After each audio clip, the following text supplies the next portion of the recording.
Health news మీకోసం.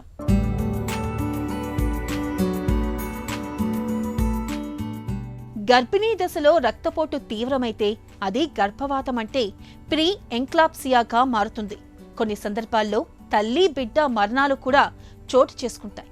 ఈ పరిస్థితులకు అడ్డుకట్ట వేసేలా, ముప్పును ముందే పసిగట్టేలా, తక్కువ ధరలో అందుబాటులో ఉండేలా స్వదేశీ పరిజ్ఞానాన్ని IIT Madras, Vellore institute of technology, Sri Narayani hospitals రీసెర్చ్కి చెందిన శాస్త్రవేత్తలు అభివృద్ధి చేశారు. గర్భిణీల్లో ప్రీ ఎంక్లాప్సియా నిర్ధారణ కోసం యాంజియోనిక్ బ్లడ్ మార్కర్గా ప్లాసెంటర్ గ్రోత్ ఫ్యాక్టర్ PIGF పనికొస్తుంది. ప్రస్తుతం ఈ విధానాన్ని చాలా చోట్ల అమలు చేస్తున్నారు. ఈ PIGF ను గుర్తించేందుకు, ప్రీ ఎంక్లాప్సియా ముప్పును ముందే తెలుసుకునేందుకు ప్లాస్మానిక్ ఫైబర్ ఆప్టిక్ అబ్జర్వెన్స్ బయోసెన్సార్ PPAP సాంకేతికతను పరిశోధకులు తాజాగా ఆవిష్కరించారు. ఈ పరీక్షను పాయింట్ ఆఫ్ కేర్ POCగా పిలుస్తున్నారు.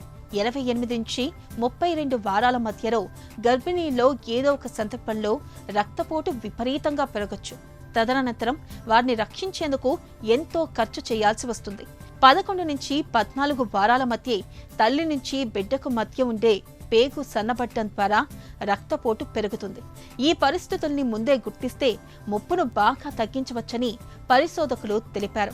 ప్రీ ఎంక్లాప్సియా నిర్ధారణ కోసం ఒక్కో పరీక్షకు సగటున 2,000 రూపాయలకు పైగానే ఖర్చవుతుంది. పరీక్షా ఫలితాలకు కూడా ఎక్కువ సమయం పడుతుంది.